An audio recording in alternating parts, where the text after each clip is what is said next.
Thangja khudingi nainaduna lagliba revelation haibadi phongdokpibagi lairik nainabagi thorum asibu saru yariba aigi subscribers sing amasung video asibu yengbiriba punnamapu Dineshwar Elangbam amasung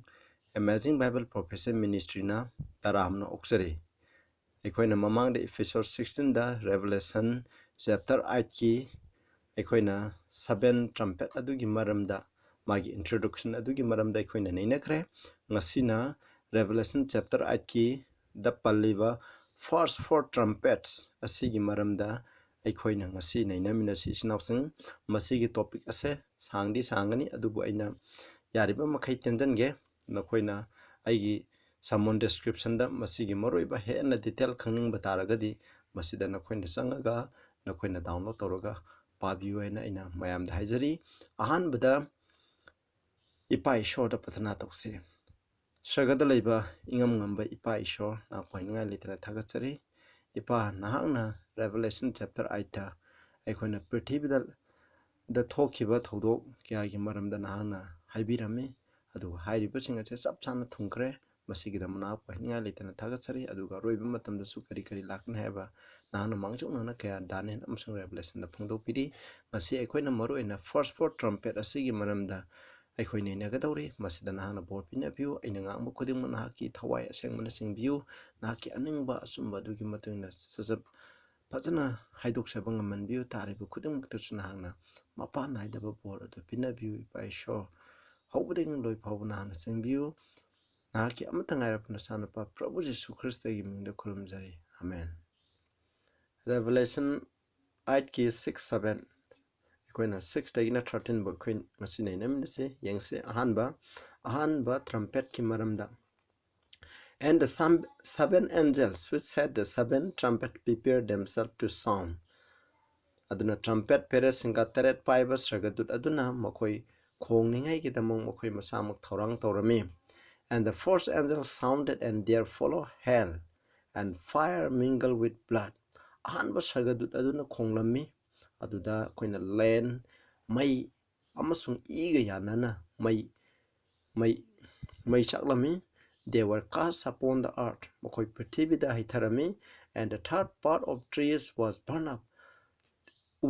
umang adugi saru ahum suba using ado madubu maina chaklami and all the green grass was burned asangba napi makai chaklami masi aikoina yengse ahanbada aikoina hell koina land habse Bible da kamaina describe to masi kari matangda haibno haibdugi maramda aikoine yengse masida yengse Assyrian sina Israel laibakta landaba se masi akoina land gi nong lainung sita hitabaga asamaina sangtane Isaiah 20:2 da hai behold the Lord had a mighty and strong one which as a tempest of hell and a destroying storm as a flood of mighty waters overflowing shall cast down to the earth with the hand maki makunna asamaina akanba ngamba shor amalay mahangna akanba nonglei nungsit hell adugo koina nonglei nungsit aduga len ga lainana mang taknge masak oiraba nonglei nungsit amasung nungsit ase ising isau akanba ising isau punamapu thumduna saliba mangan tanganduna saliba ising asaugumna maki makuna prithibida haidagani hai basida habde ishona asukimati akanba nonglei nungsit adugan len gi nonglei nungsit asina ising isauna lakpada poche mang tanganbado adugumna lakani habne masi kanada Israel da habne shona haibe indaba Israel masa singna dumaina Assyrian singna Israel option giba matamda dumai lakani habne masimu thongkre aduga Ezekiel 38 ke 9 da hai you will ascend coming like a storm and covering the land like a cloud you and your troops and many people with thee hai masida chapchan hai nangna you will ascend nangna kakhalakani coming like a storm akan banongle nusikumna covering the land like a cloud mapang khudimokche lechinna kupsin bagumna oigene hani nangi lan missing aduga and many people aduga mi kamram se nangkaloinana akani hani masi akoina Assyria da sorry Israel da Assyrian landaba adugi matungdani aduna sidaida haibasi akhona first trumpet ki akhona khangre madudi ahanba sagaduna khongma matamda akhona len amasung mai I ge yanaba mai ase masi chaklami haibani masina haibati akhona masina taibadi masigi hell haibase masi kaino lan gumna nonglai nungsit kumna lan tawe Assyria Israel da landabado adugumna lan gi makhal amani haibasini akhona mamang da haigre trumpet haibasini kari khnai trumpet haibase wa akhona lan tawningai gi akhona masigi warning lan atupni haibase akhona mamang da aina khrabani sinapsa aduna hanba lan se masini masi akhona yengsi aduga hell haibase masi kedoge matamda akhona Ostrogoth singna nonglai god singna landabase kariga mane hedi lena haitharaga potsi mang takpdo aduga sangdane khone Exodus 9 gi 24-25 Revelation 16 gi 21 yengba matamda masi hell haibasi kaino masi symbol of destruction ko mang tang ngai go iba masangneba aduna Egypta khona haithakiba matamdasu masini mang takpagi masak oi habsini fire habse masi jo symbol ni destruction by athan masi maina khoina sahar aduga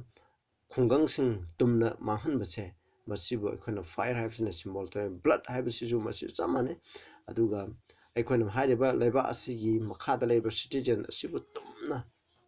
hat pa man ta khan baje masi bo khoina khangnai khoina Psalms 106 ke 38 Proverbs 2 ke 6 Isaiah 59 ki 7 da yengba matamda blood habse kari ke mari nei masi gi context lan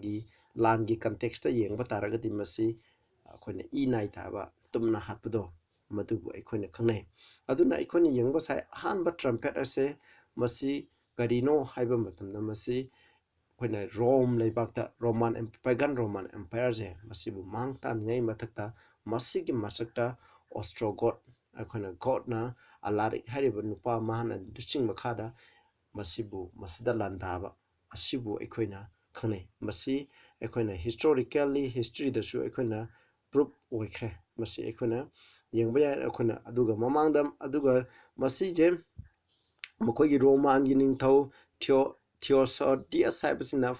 395 AD January gi 395 AD de masi khirame aduna mahangna aduga masirami aduga winter hairiba asim matam basi gi winter akhona ningtham tha lakting mamangda gods ki luchingba alarikna asai Roman Empire Western Roman Empire da landarak masini ko mana anbolanda matamda akhona Thrace Macedonia Attica Peloponnesus hairiba mpham sengse mana khudum chalangeba adu mamai thangda 410 da akhona Rome haibase god chi makhutta tarame Western Rome se akhona magi makhutta tarami habsini masini aduna moigi god ki lusingba alarik haibase masina 395 tegina 410 masibu mana ningthawairami asimai tawdra mahana landarami aduna mahana Western Europe ta landabase masi mai amsung iga haibadi mang takpa tumna mi hatpa aduga sangdamnai heba khona ngasai tree haju green grass haju masina represent toide mi sing adubani ado madubuni akhona khanai aduna tumna sahar khungang sing aduga law uba yaba mpham je mahana tumna manghalameba adubu 403 da mahak se maithi rame adurami maithi rame adubu mahana hallaga maki kaidoge matamda maki lami khomlaga amgona khona Rome da landare ko aduna masina mo halai mana Italy da 408 halai 410 ta haireba Rome gi capital Italy ji lapsale asmai thoraga lairami aduna 412 ta madudagi di mokhoina Rome thado salami habse masigi ekhoina hanba trumpet ase elarina gods ki elarina Rome Western Roman Empire je masida landaba sibu khudum chanda masibu ni habse ekhoina yengba matamda ekhoina khange masi ado historical evidence laire nakhoina historical evidence yengedi the history of the decline and fall of Roman Empire habse masigi Edward Gibbon habse masina amana piri magi da jam dai Edward Gibbon haibse Christianity bu thajadaba nupani ma ethisamni adubu mahana iriba wahi chimak Bible da haramdo adugi wahiding aduga chap manana marks ayam irami aduna masi full detail gi dai pazar roi chinaw sam batam lete aduna khoina masi gi mathang na khoina masi ekoi gi aina aigi description da na khoina yengbiro haibse aina mayam da haijari mathang da ekoina yengsi ekoina aduga Eliot asidal wada historical evidence aina sermon description da yaujabani masina khoina tawbiro chinaw sang ai matam leitabna maram oidana aina masigi dis dalo shalagi aduga ani shuba trumpet amu ekoina pase masina magi perosina 428 na 476 kini magi matam ekoina Revelation 8 ki 8:9 ekoi pamina se and the second angel sounded as it were a great mountain burning with fire was cast into the sea. Ani shuba sargaduduna mahana khonglami magi trumpet ado khongi khongba matamda masi kachoma mai chagliba chingjaw ama samudragi iyain da thadabaga oirami pangkha oirami and the third part of the sea became blood aduga samudra adugi suba sarukto madu ngakto olami. And the third part of the creature which were in the sea and had life died. Samudra laiba thawai pama jiba singado gisaru ohum thokpado sirami and the third part of the ships were destroyed. Aduga ohum subas jahasing ado madusu ekoina mang tahalami hai. Masina ani subatram penny. Ekoini yengse masida third part ane yawe. Third part haibse karino haibse ekoina hana yengse. Third part haibse Roman Empire je ekoina Constantine the Great na siraba matungda masi pagan Roman Empire se saru om thona kaitoi ahamdana Constantine ko mana Constantinople in the east ko east romda ade Constantine tuna Britain gone spell aduga mana west tak asmai lerami aduga Constance na kudom irai rikam Africa Italy hairibam phomje masida oirame saru om thona aduna masida ikhoina changdamnaribdi masida a great mountain burning with fire mountain haibse Bible gi matuna kingdom ni masi opening tholeba ma samudra gi mayai da langthabang manayni masina sea haibsina aikhoina yengba taradi Greek ki 2281 da yengba matamda Mediterranean Sea ni masini ko aduna masida piriba ani suba trumpet sidadi magi lanje karidu oina tawi samudra da hanko jahasingda sumaina masi tawai aduna masidagi aikhoina khange aduna third part haibse masina masigi peror se aikhoina haikre aduga masida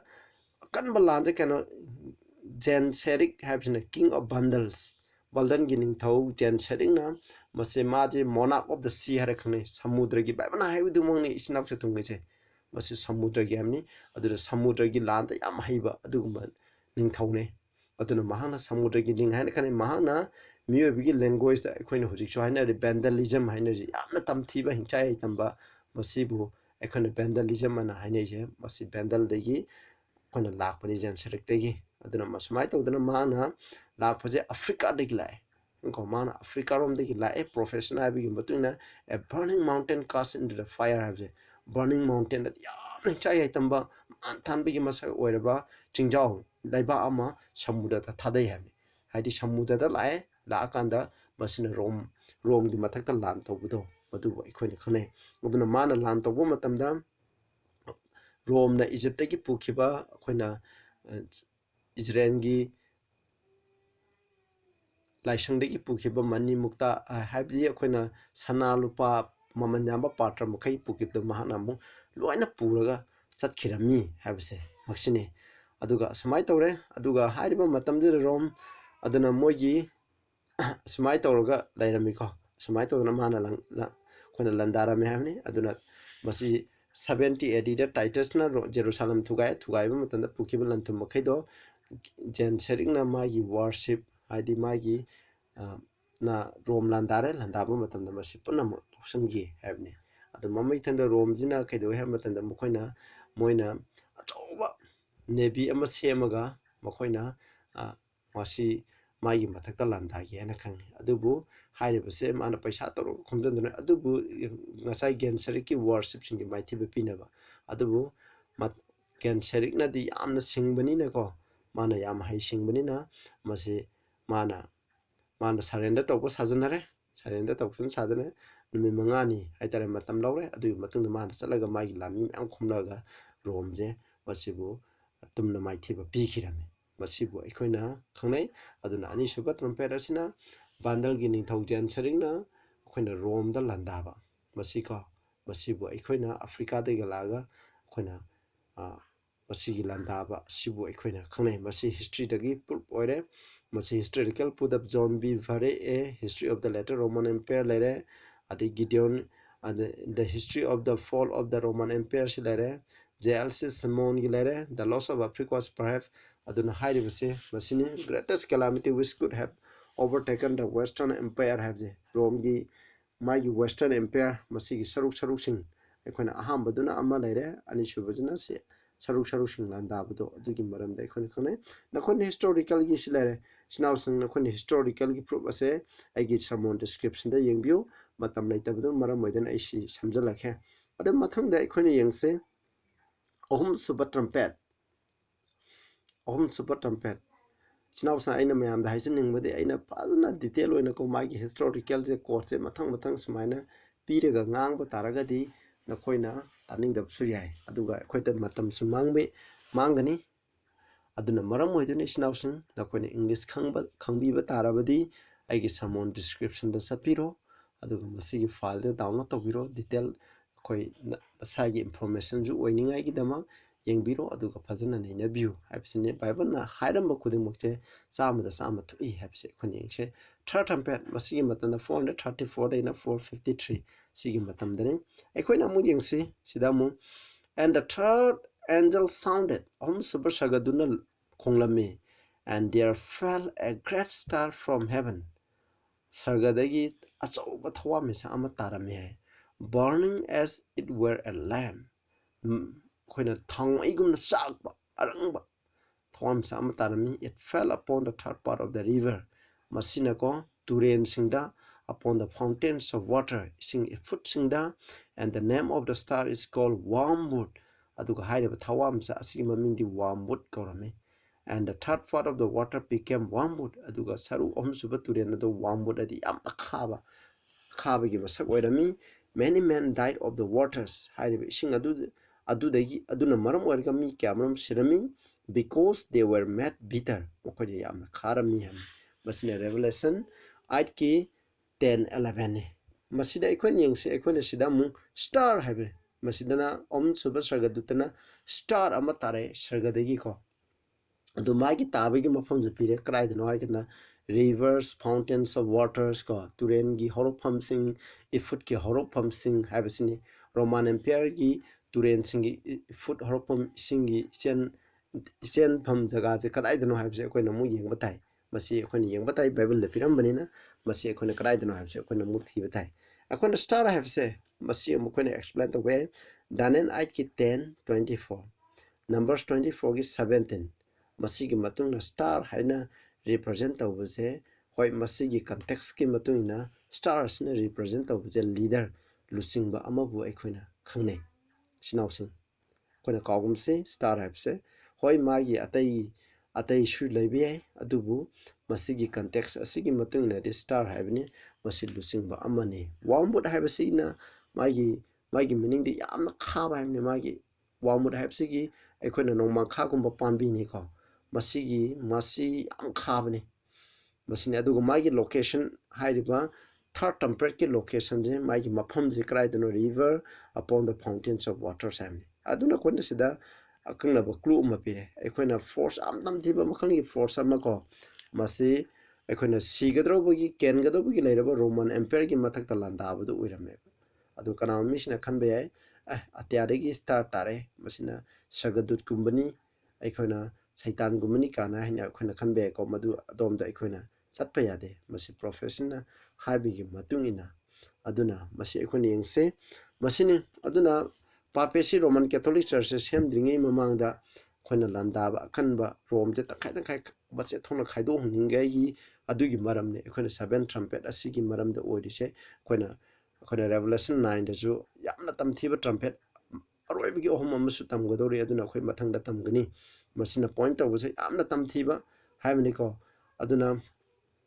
ꯊꯋꯥꯝ ꯆꯥꯛꯆꯥꯛꯄꯒꯨꯝꯅ ꯑꯇꯤꯌꯥꯗꯒꯤ ꯀꯨꯝꯊꯔꯛꯄ ꯑꯗꯨꯒ ꯃꯥꯡꯈꯤꯕꯗꯣ ꯑꯗꯨꯒꯨꯝꯕꯅꯤ ꯑꯩꯈꯣꯏꯅ ꯃꯁꯤꯅ ꯇꯧꯔꯤꯕꯁꯦ ꯃꯥꯒꯤ ꯃꯇꯝꯁꯦ ꯑꯗꯨꯅ ꯃꯁꯤꯕꯨ ꯑꯩꯈꯣꯏꯅ ꯃꯁꯤꯒꯤ ꯄ꯭ꯔꯣꯐꯦꯁꯤ ꯑꯁꯤꯅ ꯀꯩꯅꯣ ꯀꯥꯟꯗ ꯑꯇꯤꯂꯥ ꯍꯦꯟꯀꯣ ꯃꯥꯒꯤ ꯌꯥꯝꯅ ꯇꯝꯊꯤꯕ ꯍꯤꯡꯁꯥ ꯌꯥꯏꯇꯝꯕ ꯍꯟꯁ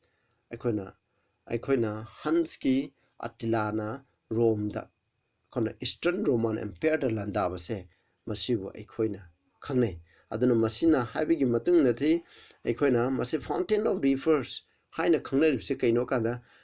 ꯔꯣꯃꯥꯟ ꯑꯦꯝꯄꯤꯌꯔꯒꯤ ꯀꯔꯝꯕ ꯃꯐꯝꯗ ꯂꯩ ꯔꯤꯖꯟ ꯑꯣꯐ ꯑꯜꯞꯁꯅ ꯂꯩꯔꯤꯕ ꯖꯒꯥꯁꯤꯡꯁꯦ ꯃꯁꯤ ꯑꯩꯈꯣꯏꯅ ꯇꯨꯔꯦꯟ ꯃꯆꯥꯁꯤꯡ ꯏꯁꯤꯡ ꯇꯨꯔꯦꯟꯒꯤ ꯍꯧꯔꯛꯐꯝ ꯏꯐꯨꯠꯁꯤꯡꯒꯤ ꯍꯧꯔꯛꯐꯝꯅꯦꯕ ꯍꯥꯏꯔꯤꯕ ꯃꯐꯝ ꯑꯁꯤ ꯀꯗꯥꯏꯗꯅꯣ ꯏꯁꯇꯔꯟ ꯔꯣꯃꯥꯟ ꯑꯦꯝꯄꯤꯌꯔꯗꯅꯦꯕ ꯃꯁꯤꯕꯨ ꯑꯩꯈꯣꯏꯅ ꯈꯪꯅꯩ ꯑꯗꯨꯅ ꯃꯁꯤꯅꯤ ꯑꯗꯨꯒ ꯋꯥꯝꯕꯨꯠ ꯍꯥꯏꯕꯁꯤ ꯌꯥꯝꯅ ꯈꯥꯕ ꯑꯩꯈꯣꯏꯅ ꯍꯤꯗꯥꯛ ꯃꯈꯜ ꯑꯃꯅꯤ ꯑꯗꯨꯅ ꯑꯇꯤꯂꯥꯁꯤ ꯌꯥꯝꯅ ꯊꯝꯊꯤꯕ ꯌꯥꯝꯅ ꯍꯤꯡꯆꯥ ꯌꯩꯊꯝꯕ ꯑꯗꯨꯒꯨꯝꯕ ꯅꯤꯡꯊꯧ ꯑꯃꯅꯦꯕ ꯑꯁꯤꯅꯤꯀꯣ ꯃꯍꯥꯛꯅ ꯉꯁꯥꯏꯒꯤ ꯑꯦꯝꯄꯦꯔꯔ ꯔꯣꯃꯥꯟ ꯑꯦꯝꯄꯤꯌꯔꯒꯤ ꯃꯈꯣꯏꯒꯤ ꯍꯣꯅꯣꯔꯤꯌꯥ ꯍꯥꯏꯕ ꯃꯆꯥꯅꯨꯄꯤꯁꯦ ꯄꯤꯌꯣꯅ ꯍꯥꯏꯕꯅꯤ ꯃꯥꯒꯤ ꯅꯨꯄꯤ ꯑꯣꯏꯅꯕ ꯑꯗꯨ ꯃꯁꯤꯗ ꯃꯈꯣꯏꯅ ꯌꯥꯗꯦ ꯑꯗꯨ ꯃꯃꯩꯊꯪꯗ ꯃꯥꯅ ꯑꯦꯇꯦꯛ ꯇꯧꯔꯛꯄꯅꯦꯕ ꯑꯗꯨꯒ ꯑꯦꯇꯦꯛ ꯇꯧꯔꯦ ꯑꯗꯨꯒ ꯃꯉꯣꯟꯗ ꯄꯤꯈꯤꯔꯝꯃꯤ ꯑꯁꯨꯃꯥꯏꯅ ꯑꯗꯨꯕꯨ ꯃꯥꯁꯦ ꯁꯨꯃꯥꯏꯅ ꯇꯧꯔꯒ ꯔꯣꯝꯗ ꯂꯥꯟꯗꯥꯔꯛꯑꯦ ꯑꯗꯨ ꯃꯥꯒꯤ ꯄꯨꯟꯁꯤꯁꯦ ꯀꯃꯥꯏꯅ ꯑꯇꯤꯂꯥꯁꯦ ꯃꯥꯡꯈꯤꯒꯦ ꯍꯥꯏꯕ ꯃꯇꯝꯗ ꯃꯥꯁꯦ ꯖꯨꯗꯀꯣ ꯗ꯭ꯔꯪꯀꯟ ꯑꯣꯏꯗꯨꯅ ꯌꯥꯝꯅ ꯄꯥꯔꯇꯤ ꯑꯃꯗ ꯍ꯭ꯌꯨꯖ ꯑꯣꯏꯅ ꯊꯛꯄꯗꯒꯤ ꯃꯍꯥꯛꯁꯦ ꯁꯤꯈꯤꯔꯝꯃꯦꯕ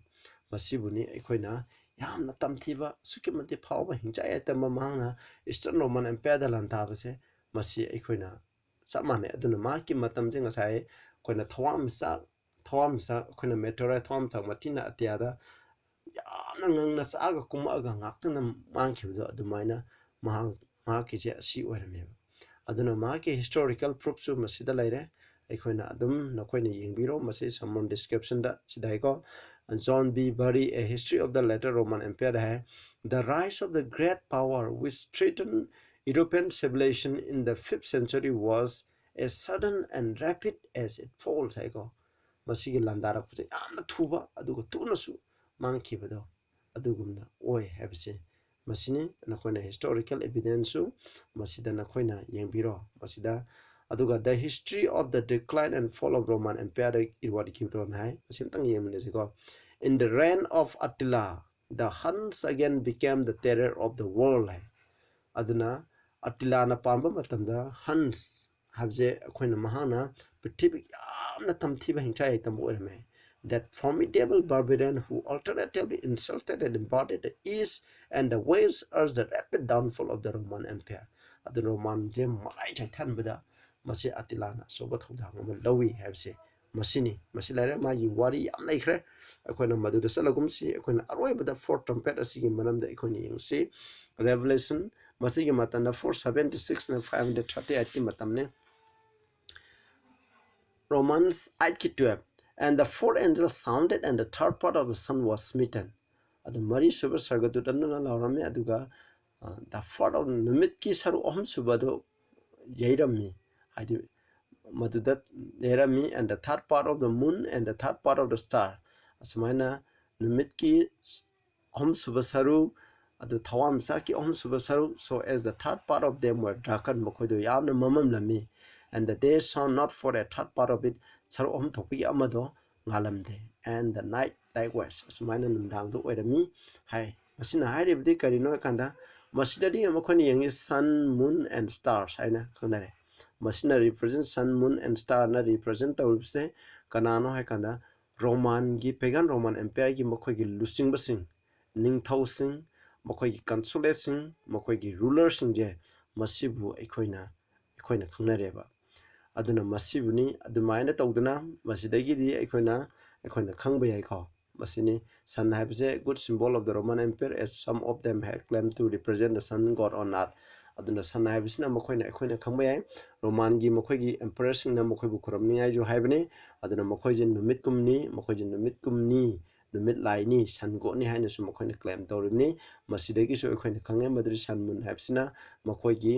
ꯂꯨꯆꯤꯡꯕꯁꯤꯡ ꯑꯗꯣ ꯃꯗꯨꯕꯨ ꯈꯪꯅꯩ ꯑꯗꯨꯅ ꯍꯥꯏꯔꯤꯕ ꯐꯣꯔ ꯄ꯭ꯂꯦꯛꯇꯗꯤ ꯃꯈꯣꯏꯒꯤ ꯂꯨꯆꯤꯡꯕꯁꯤꯡ ꯑꯁꯦ ꯃꯈꯣꯏ ꯃꯔꯥꯏ ꯆꯥꯏꯊꯔꯛꯄ ꯑꯗꯨꯒꯤ ꯃꯔꯝꯗꯅꯦ ꯍꯥꯏꯔꯤꯕ ꯐꯣꯔ ꯄ꯭ꯂꯦꯛꯅ ꯑꯦꯇꯦꯛ ꯇꯧꯔꯤꯁꯦ ꯔꯣꯃꯥꯟ ꯑꯦꯝꯄꯥꯌꯔꯒꯤ ꯂꯨꯆꯤꯡꯕꯁꯤꯡ ꯑꯗꯣ ꯃꯗꯨꯕꯨꯅꯦꯕ ꯃꯁꯤꯅ ꯑꯩꯈꯣꯏꯅ ꯍꯥꯏꯕꯁꯦ ꯑꯗꯨꯅ ꯃꯁꯤꯒꯤ ꯃꯇꯝꯗꯗꯤ ꯑꯦꯝꯄꯔꯁꯤ ꯃꯈꯣꯏꯒꯤ ꯑꯩꯈꯣꯏꯅ ꯑꯦꯝꯄꯦꯔꯔ ꯑꯣꯏꯕꯒꯤ ꯃꯈꯣꯏ ꯅꯤꯡꯊꯧꯔꯦꯜ ꯑꯣꯏꯕꯁꯦ ꯃꯁꯤ ꯔꯣꯝꯗꯒꯤ ꯃꯥꯡꯈꯤꯔꯝꯃꯦꯕ ꯑꯗꯨꯒ ꯃꯗꯨꯅ ꯃꯔꯝ ꯑꯣꯏꯗꯨꯅ ꯑꯣꯁꯇ꯭ꯔꯣꯒꯤꯌꯥꯒꯤ ꯅꯤꯡꯊꯧ ꯑꯃꯅ ꯄꯥꯜꯂꯝꯃꯤ ꯏꯁꯇꯔꯟꯗꯁꯨ ꯑꯗꯨꯒ ꯀꯟꯁꯇꯦꯟꯇꯤꯅꯣꯄꯜꯒꯤ ꯃꯔꯝꯗꯁꯨ ꯑꯁꯨꯃꯥꯏꯅ ꯄꯥꯜꯂꯝꯃꯤ ꯃꯁꯤꯅꯤ ꯑꯩꯈꯣꯏꯅ ꯄ꯭ꯔꯣꯐꯦꯁꯤꯅ ꯍꯥꯏꯕꯁꯦ ꯃꯈꯣꯏꯒꯤ ꯅꯤꯡꯊꯧ ꯑꯣꯏꯕꯗꯣ ꯃꯥꯡꯕꯗꯨꯗꯒꯤ ꯀꯅꯥꯗ ꯁꯛꯇꯤ ꯑꯣꯏꯅ ꯄꯤꯔꯛꯏ ꯍꯥꯏꯕꯁꯦ ꯑꯩꯈꯣꯏꯅ ꯄꯦꯒꯥꯟ ꯔꯣꯝꯗꯒꯤ ꯑꯩꯈꯣꯏꯅ ꯄꯥꯄꯦꯁꯤꯗ ꯁꯛꯇꯤ ꯄꯤꯔꯛꯄꯗꯣ ꯑꯩꯈꯣꯏꯅ ꯃꯁꯤꯗꯒꯤ ꯑꯩꯈꯣꯏꯅ ꯎꯒꯅꯦꯕ ꯁꯤꯖꯔꯗ ꯂꯩꯔꯝꯕ ꯁꯛꯇꯤꯁꯤꯡ ꯑꯗꯣ ꯑꯩꯈꯣꯏꯅ ꯈꯪꯂꯝꯗꯦ ꯑꯗꯨꯒꯤ ꯃꯇꯝ ꯃꯁꯤꯒꯤ ꯃꯔꯝꯁꯨ ꯌꯥꯝ ꯂꯩꯔꯤ ꯏꯆꯤꯟꯅꯥꯎꯁꯤꯡ ꯑꯗꯣ ꯑꯩ ꯃꯇꯝ ꯂꯩꯇꯕꯅ ꯃꯔꯝ ꯑꯣꯏꯗꯨꯅ ꯃꯁꯤꯗꯗꯤ ꯉꯥꯡꯉꯔꯣꯏꯒꯦ ꯑꯗꯨꯅ ꯗ ꯀꯟꯁꯜꯁꯤꯞ ꯑꯦꯟ ꯗ ꯁꯤꯅꯦꯠ ꯑꯁꯤꯅ ꯃꯈꯣꯏꯅ ꯃꯨꯟ ꯑꯗꯨꯒ ꯁ꯭ꯇꯥꯔ ꯑꯁꯤꯕꯨ ꯃꯈꯣꯏꯅ ꯈꯪꯅꯩ ꯑꯗꯨꯅ ꯀꯤꯡ ꯊꯤꯑꯣꯗꯣꯔꯤꯛꯅ ꯄꯥꯟꯕ ꯃꯇꯝꯗꯗꯤ ꯃꯁꯤ ꯂꯣꯏꯅ ꯃꯥꯡꯍꯟꯈꯤꯔꯝꯃꯤ ꯍꯥꯏ ꯃꯁꯤꯅꯤꯀꯣ ꯑꯗꯨꯒ ꯃꯈꯣꯏꯒꯤ ꯔꯣꯃꯥꯟꯒꯤ ꯏꯁꯀꯤ ꯅꯤꯡꯊꯧ ꯕꯦꯜꯁꯦꯔꯦꯔꯤꯌꯁ ꯍꯥꯏꯕꯁꯦ ꯃꯁꯤꯅ ꯒꯣꯠꯁꯤꯡꯗ 552ꯗ ꯃꯥꯏꯊꯤꯕ ꯄꯤꯔꯝꯃꯤ ꯃꯈꯣꯏꯀꯣ ꯑꯗꯣ ꯃꯁꯤ ꯑꯩꯈꯣꯏꯅ ꯄꯥꯄꯦꯁꯤ ꯂꯤꯡꯈꯠꯄ ꯃꯇꯝꯗꯁꯨ ꯃꯁꯤ ꯑꯩꯈꯣꯏꯅ ꯍꯥꯏ ꯑꯗ ꯗ꯭ꯔꯦꯒꯣꯟ ꯑꯗꯨꯅ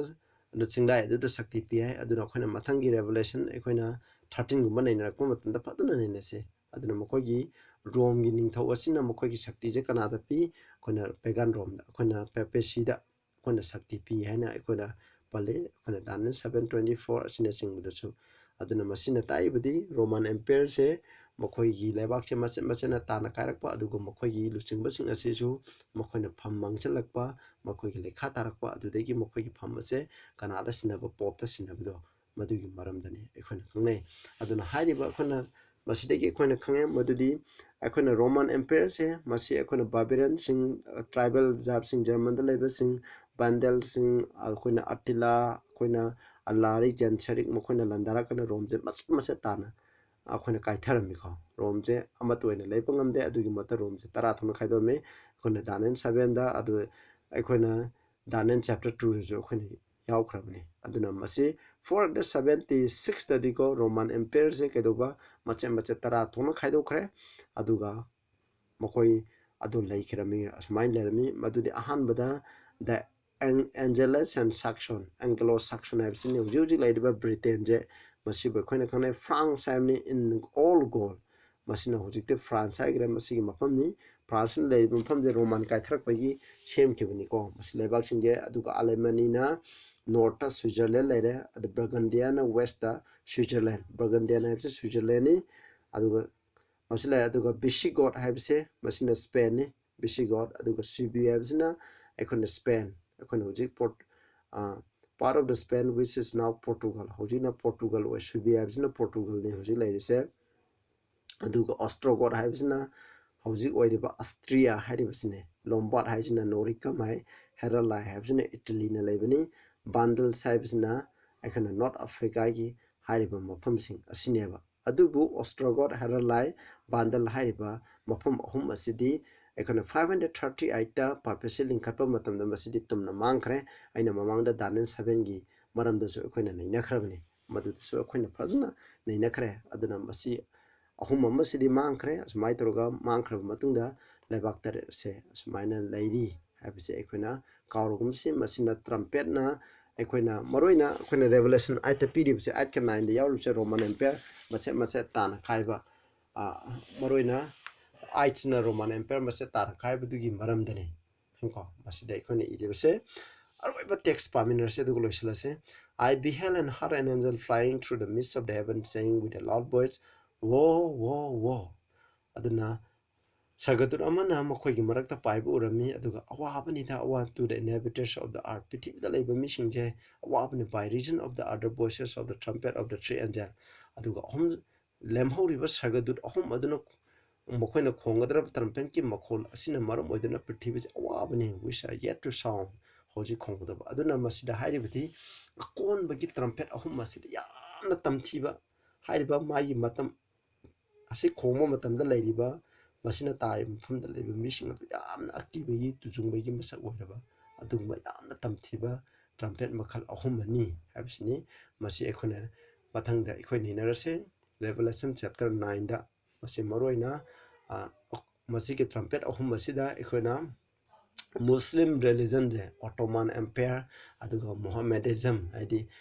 Muslim religion je kamai tawdana Christianity bu counteract tawningai gidama masi tholaki habdo madugi maramda Revelation 9 na fazna prophet Muhammad na kamaina thorokiba ma tholopase karigino kamai masi ekhoi Christianity asumba dharma bu counterfeit tawningai gi tholakpani habse koina mathangi tampeta fazna khangni isnawsa matam leitamna maram moidana ekhoi pung amagumbai matam moidi fazna explain tawba yabne adubu warau biro aduna sermon gi detail ase na koina description da jangnaga yengbiu hari tare bu koding pe ishong popi bo isno pathna tawse sagada leiba ipa yam thaga sare koina hoji Roman Empire koina tuba adugi maramda first four trumpet adugi maramda koina nekhre pasul naibna ngang mta soike balan ke ba kya sung na na ngakpiu tare bu pung koding da na popi na biu hena asum basina inarga aki asum gi da mula pang man biu Prabhu Yesu Christ gi mingda korum jari amen.